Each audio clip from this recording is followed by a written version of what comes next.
Déborah, c'est bien ce que tu lis? Hein, qu'est-ce que tu dis? Je t'entends pas. Non, je disais, c'est bien ce que tu lis? Ah oui, c'est pas mal. Je dois commencer, mais c'est pas mal, ouais.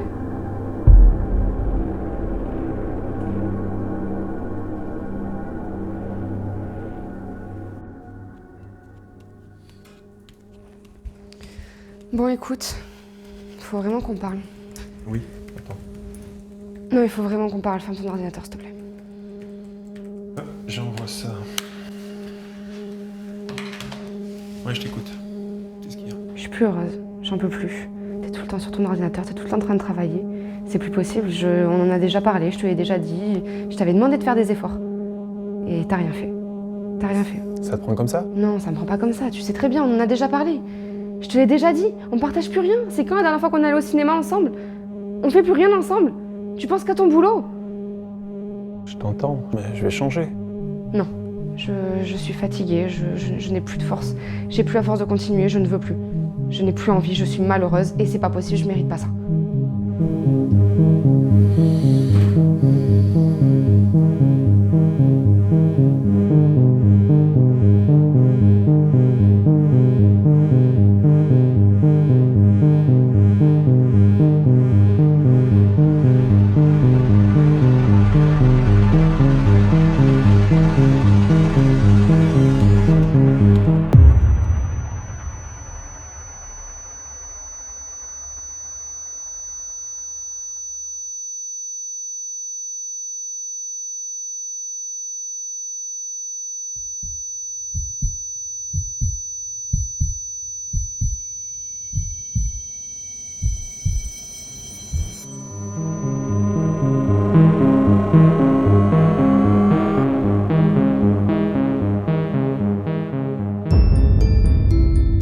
Je ne dors plus. Les nuits sont longues et le sommeil m'échappe. Et quand j'arrive enfin à dormir, ce ne sont que des cauchemars. Je voudrais oublier, mais je n'y arrive pas. Chaque jour, je me réveille en espérant que tout ceci n'a pas eu lieu, mais la réalité me rattrape toujours. Je travaille sans relâche pour m'occuper l'esprit, pour ne pas penser, mais je ne suis pas là. Rien ne peut effacer ce que j'ai fait. Alors je cours sans m'arrêter. Je me dépasse et je me fais mal. Je me fais mal, mais je ne sens rien. Je suis vide. Chaque pas que je fais, chaque dossier que je traite, chaque kilomètre que je cours est pour essayer de me distraire, de m'éloigner de mes pensées. Mais la réalité est là. Et rien ne peut la faire disparaître. Je pense souvent à elle. Son souvenir me hante. Je voudrais tellement pouvoir revenir en arrière, corriger mes erreurs. Je sais que je ne pourrai jamais me pardonner. Alors je continue à courir, à travailler, à m'accrocher, à tout ce qui peut me faire oublier, ne serait-ce qu'un instant, le monstre que je suis devenu. Et rien n'y fait. Je ne pourrai jamais oublier cette horreur. Je suis condamné. Condamné à vivre avec ce fardeau pour le restant de mes jours. Et je le mérite.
Ça m'inquiète.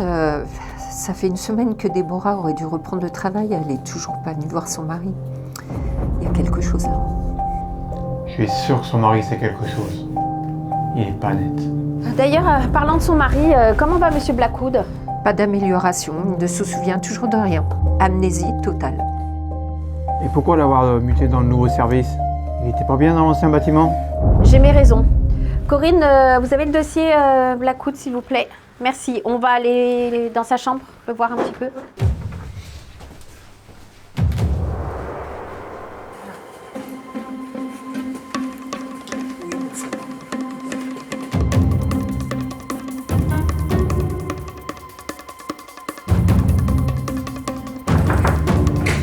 Bonjour, Monsieur Blackwood.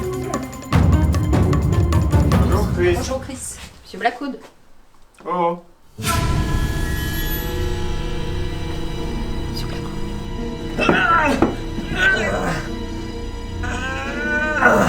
Faut les calmer. Faut les calmer. Non mais ça va pas, non? Tenez-le fermement plutôt. Corinne, injectez 800 mg de l'oxapate. Vite.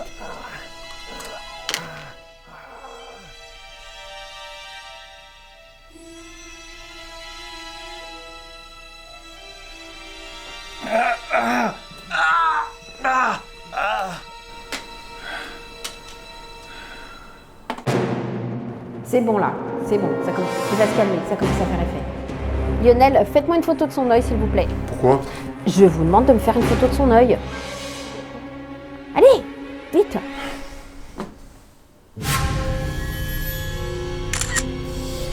Vous me le transportez dans la chambre là et vous mettez les contentions s'il vous plaît. Oui, ok. Attention quand même.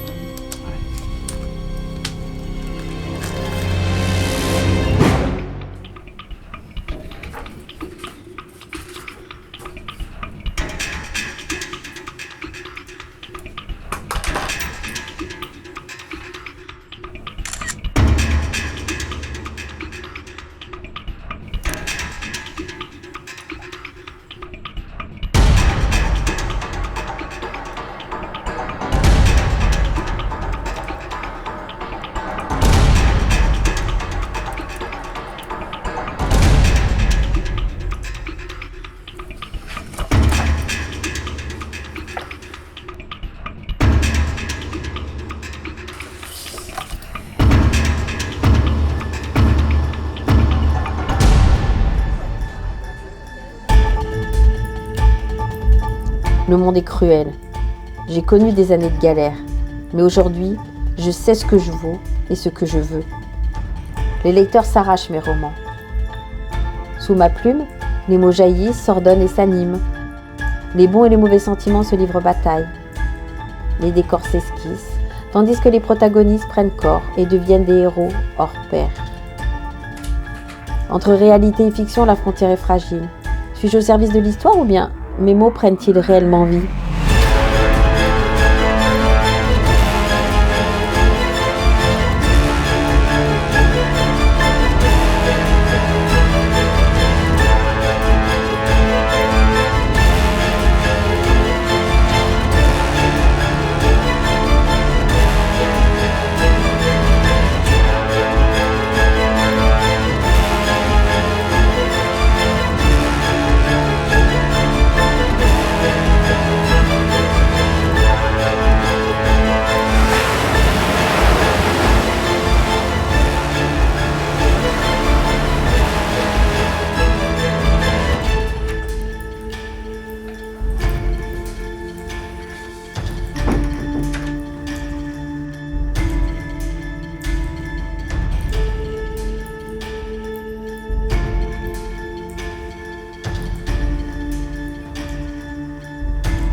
Chris Blackwood, l'étoffe d'un héros. Depuis le jour où je l'ai croisé à l'hôpital lorsqu'il accompagnait sa femme Déborah, je ne cesse de penser à lui. Il est devenu mon obsession, le personnage principal de mon histoire. Ma vie tourne autour de lui. Il m'obsède, me hante, me poursuit. Où se rend-il? Que fait-il? Vers qui vont ses pensées? Mes démons passés me hantent, me rattrapent, m'engloutissent. Il est mon souffle, mon inspiration. Cela fait des mois que je l'observe, que je le suis, que je me nourris de lui. Mais combien de temps encore pourrais-je continuer à vivre ainsi dans son ombre?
Je t'aimais.